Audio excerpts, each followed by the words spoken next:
मैं गरिमा सिंह। सबसे बड़ा सवाल मैं आज बात करूंगी किसान की, अन्नदाता की। अब मेरे सारे दर्शक ये जरूर कहेंगे कि भाई आज तो पूरा देश चुनावी खुमारी में है, जीत हार के गणित में पूरा देश एक तरीके से लगा हुआ है, कौन कहां हारा, कौन जीता, कितने % की वोटिंग हुई, ये सारी चर्चाएं होनी चाहिए थी, पर किसान क्यों? तो किसान इसलिए क्योंकि आज जिन 102 सीटों पर वोटिंग हुई है उसमें मध्य प्रदेश की, राजस्थान की, उत्तर प्रदेश की, बिहार की जो सीटें हैं वो सारी किसान बेल्ट के तहत आती है। खासतौर से पश्चिमी उत्तर प्रदेश का अगर जिक्र करूं, 8 सीटें हैं वहां की, बिहार की 4 सीटें, राजस्थान की 12, मध्य प्रदेश की 6, और ये सारी जितनी सीटें हैं वो एक तरीके से किसानों की बेल्ट है। तो किसानों की बात बड़ी लाजमी हो जाती है, और वो भी तब जब आज के दिन किसानों को लुभाने की जबरदस्त कोशिश नजर आई, न सिर्फ सत्ता पक्ष की तरफ से बल्कि विपक्ष की तरफ से भी लगातार किसानों का जिक्र हुआ। अब चुनावी मौसम है, किसान याद आएंगे, लाजमी आएंगे, क्योंकि 70% हमारे देश की आबादी अभी भी खेती किसानी पर निर्भर है। लेकिन किसान खड़ा कहां है इन सारे वादों के और इन सारे दावों के बीच, इन सारे झुंझुनों के बीच? मैं तो यही समझने वाली हूं आज, और यह जिक्र इसलिए क्योंकि आज प्रधानमंत्री अमरोहा में थे और किसानी की बात की, किसानों की बात की। क्या कहा उन्होंने कि बीजेपी सरकार किसानों के लिए, उनकी समस्याओं के लिए दिन रात काम कर रही है और सिर्फ बीजेपी किसानों की सच्ची हितैषी है। याद दिलाया समाजवादी पार्टी का, बीएसपी का कार्यकाल कि किस तरीके से कितना कितना लंबा ड्यू होता था, गन्ने का भाव नहीं बढ़ाया गया कई कई सालों तक, गन्ने का पेमेंट नहीं हुआ कई कई सालों तक। प्रधानमंत्री ने कहा कि जिन लोगों ने एसपी की, बीएसपी की सरकारें देखी हैं, कांग्रेस की सरकारें देखी हैं, वो जरा योगी जी की सरकार भी देख लें कि उन्होंने गन्ना किसानों के लिए सबसे ज्यादा चिंता की, गन्ने के एफआरपी में बढ़ोतरी की। पहले भुगतान के लिए कितना परेशान किया जाता था, और आज रिकॉर्ड खरीदी के साथ रिकॉर्ड भुगतान भी हो रहा है। यूरिया की बोरी का फिर प्रधानमंत्री ने जिक्र किया, अमेरिका में 3000 रुपए की और यहां 300 से भी कम में यूरिया की बोरी मिल रही है। तो चुनावी मौसम है और इसीलिए किसानों पर सबकी नजरें आकर टिक गई। सिर्फ सत्ता पक्ष ने नहीं बल्कि आज विपक्ष ने भी दिन पर दिन भर किसानों का राग अलापा। तेजस्वी यादव उधर कह रहे हैं बिहार में बैठकर कि किसान खुश होगा क्योंकि त्रस्त है, किसान खुश होगा तभी हालात बेहतर हो पाएंगे। प्रियंका गांधी कह रही है कि बड़े बड़े अरबपतियों का तो लाखों करोड़ माफ हो जाता है, किसान आत्महत्या कर रहे हैं। राहुल गांधी कुछ दिन पहले उत्तर प्रदेश में कह रहे थे कि हम एमएसपी की गारंटी देंगे, किसानों का कर्ज माफ करेंगे। और अखिलेश यादव उत्तर प्रदेश की जमीन से ताल ठोक रहे हैं कि जिस दिन देश का किसान खुश होगा, सही एमएसपी मिलेगी, आय बढ़ेगी, उस दिन गरीबी खत्म हो जाएगी। तो एक सुर में सत्ता पक्ष और विपक्ष, और जो किसान भाई है, जो देश का अन्नदाता है, जो फिलहाल पॉलिटिकल टूल बना हुआ दिख रहा है, झुंझुना बना हुआ दिख रहा है, क्या वो इन दावों से और वादों से मुतमईन है क्या? क्योंकि चुनावी मौसम है इसलिए घोषणा पत्र का जिक्र करना बड़ा लाजिमी, बहुत जरूरी हो जाता है। एमएसपी का वादा, बीजेपी का घोषणा पत्र उस पर चुप। किसानों की आमदनी दोगुनी करने का वादा, बीजेपी का घोषणा पत्र उस पर चुप। ये सारी चीजें तफसील से मैं आपके सामने रखूंगी, लेकिन पहले जिक्र विपक्षियों का भी कर ले। आरजेडी ने, समाजवादी पार्टी ने, कांग्रेस ने अपना घोषणा पत्र जारी कर दिया। कांग्रेस ने कहा कि एमएसपी की कानूनी गारंटी देंगे, स्वामीनाथन आयोग के हिसाब से देंगे, C2+50% देंगे, 23 फसलों पर देंगे, कर्ज माफ करने के लिए आयोग बनाएंगे। समाजवादी पार्टी ये कह रही है कि हम 23 फसलों से इतर भी जो डेयरी प्रोडक्ट है उस पर भी देंगे, जो बाकी कृषि प्रोडक्ट है, एग्रीकल्चरल प्रोडक्ट है, उन पर भी देंगे, कर्ज माफ करेंगे। तो कोई तारतम्यता इनके घोषणा पत्र में नहीं, क्योंकि समाजवादी पार्टी अकेले तो सरकार बनाने की स्थिति में है नहीं, ना कांग्रेस अकेले सरकार बनाने की स्थिति में है। इंडिया गठबंधन बना है उसके तहत वादे हैं, इंडिया ब्लॉक की सरकार बनेगी अगर बनी तो। लेकिन सुर सबके अलग अलग है। अब किसान अगर वोट दे दे तो किसके वादे के लिए किसका मुंह तकेगा?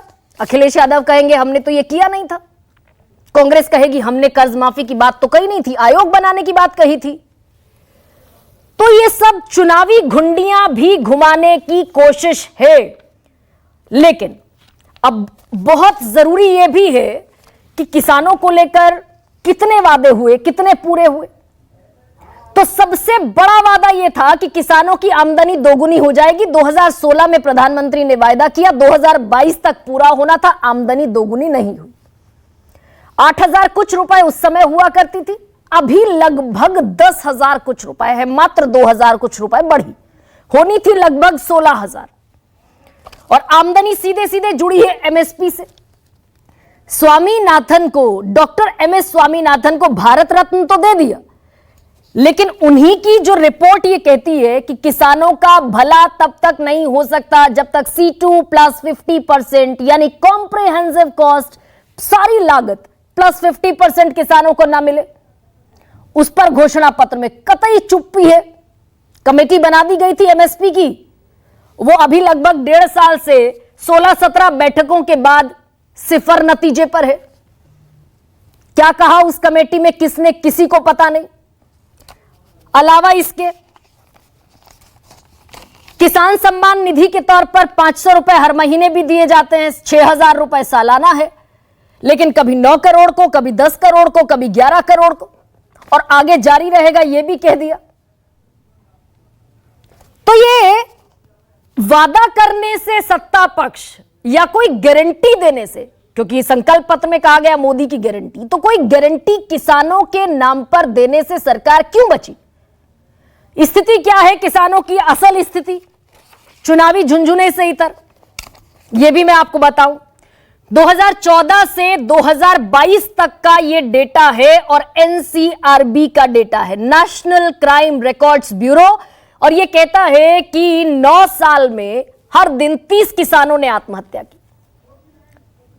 और इससे भी बड़ी चिंता की बात यह है कि 2019 से लेकर 2022 तक ये तादाद लगातार बढ़ी, ग्राफ लगातार ऊपर हुआ। 19 में 10,281 थे, 2020 में 10,677 हुए, 21 में 10,881 हुए और 2022 में 11,290 हो गए। यानी घटने के बजाय किसानों की आत्महत्याएं बढ़ रही हैं।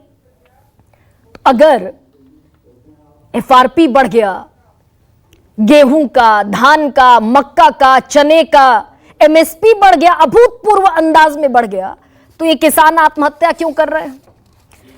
और एक और बेहद चौंकाने वाली बात यह है, क्योंकि बहुत बार आपने बयानों में सुना तीसरी सबसे बड़ी अर्थव्यवस्था, 5वीं पर आ गए 11वीं से, और अब तीसरी पर आना है, अर्थव्यवस्था, economy, largest economy, 3rd largest economy. तो उसका एक सच यह भी है कि जब देश आजाद हुआ 1947 में, तब हमारी जीडीपी का 60% एग्रीकल्चरल सेक्टर से आता था, यानी कि कृषि क्षेत्र से आता था, 60%। और घटते घटते घटते घटते साल दर साल, वो जब मैं 2022-23 की बात आपसे कर रही हूं, तो 2022-23 में जीडीपी में किसान की, अन्नदाता की आमदनी, हिस्सेदारी घटकर रह गई 15%। और सवाल पूछा गया लोकसभा में, तो कृषि मंत्री हैं अर्जुन मुंडा, उन्होंने बताया कि कृषि क्षेत्र की जीडीपी में कंट्रीब्यूशन यानी कि हिस्सेदारी घटी, क्योंकि सर्विस सेक्टर और इंडस्ट्री सेक्टर बूम हुआ और एग्रीकल्चरल सेक्टर नीचे बैठा। किसान किसानी करना नहीं चाहता इस देश में, तो यह भी एक सच है। तो आत्महत्या किसानों की, जीडीपी किसानों की, जीडीपी में हिस्सेदारी किसानों की, आमदनी दोगुनी हुई नहीं, 27 रुपए विशुद्ध खेती किसानी से किसान कमा पाता है, बचा पाता है। अब ऐसे में सीटों का गणित भी सामने बहुत महत्वपूर्ण हो जाता है, क्योंकि अभी हाल फिलहाल में उत्तर प्रदेश में एफआरपी बढ़ाई गई गन्ने की, क्योंकि मैंने गन्ना बेल्ट का जिक्र किया, और जो 23 फसलों पर एमएसपी देती है सरकार, उसकी भी चर्चा करूंगी। कितना एमएसपी बढ़ा, अभूतपूर्व। यूरिया की बोरी कितने रुपए की हो गई, कितने से, डीएपी कितना हो गया, बोरी पर कितना दाम बढ़ गया, ट्रैक्टर से जो जुताई होती है वो कितनी बढ़ गई पर घंटे, और एमएसपी कितना बढ़ा, इस पर आऊंगी। लेकिन एफआरपी बता देती हूं आपको, 2013 से 14 के बीच गन्ने की एफआरपी थी 210 रुपए प्रति क्विंटल, और 10 साल में बढ़कर हुई 240 रुपए, यानी कि 10 साल में 30 रुपए पर क्विंटल का दाम बढ़ा। और हुंकार इतनी जबरदस्त है कि किसान की बल्ले बल्ले। लेकिन उसके बावजूद उत्तर प्रदेश की 80 सीटें, मध्य प्रदेश की सीटें, राजस्थान की 25, मध्य प्रदेश की 29, बिहार की 40, महाराष्ट्र की 48, क्योंकि महाराष्ट्र तक गूंज सुनाई देती है, विदर्भ में किसान सबसे ज्यादा आत्महत्या करते हैं। तो क्योंकि चुनावी मौसम है और किसान किसके हैं, चर्चा इसी पर करूंगी। बदली कितनी किसान की तस्वीर, अन्नदाता कहां खड़ा है, कितना पैसा उसके घर में जाता है, अनाज है या अन्न के लाले हैं। लेकिन वोट दुरुस्त है क्या और कहां है, दो बयान सुनिए फिर आगे बढ़ते हैं। जिन लोगों ने सपा बसपा कांग्रेस की सरकारें देखी हैं, वो जरा योगी जी के सरकार के काम को देख लें। योगी जी ने गन्ना किसानों की सबसे ज्यादा चिंता की। योगी जी ने अभी अभी गन्ना के मूल्यों में भी बहुत बड़ी बढ़ोतरी की है। किसान सिर्फ दो चीजें मांग रहा है। नरेंद्र मोदी से 10 साल मांगा, हमें सही दाम दिलवा दीजिए, और जैसे आपने 16 लाख करोड़ रुपए, मतलब 24 साल का मनरेगा आपने अदानी जैसे लोगों का माफ किया, वैसा ही आप हमारा भी माफ कर दीजिए। और नरेंद्र मोदी मना करते हैं, उन पर फायरिंग करवा देते हैं, उनको डरा देते हैं। तो हमने लीगल एमएसपी का निर्णय ले लिया है। और एक और बड़ा इंटरेस्टिंग फैक्ट, जब किसानी की बात होती है तो आम आदमी की बात होती है। आम आदमी की आमदनी बढ़ी है 8%, 8% के हिसाब से। अंबानी की आमदनी बढ़ी है 40% के हिसाब से, और अडानी की आमदनी बढ़ी है 62% के हिसाब से। तो ये डाइवर्जन बड़ा सीधा है। किसान अन्नदाता क्या ये समझता है? मैं रखती हूं आपके सामने आज का सबसे बड़ा सवाल। चुनाव में किधर किसान, किसकी जीत हुई आसान, और किसानों के मुद्दे सुलझ गए या अगले चुनाव तक फिर लटक गए?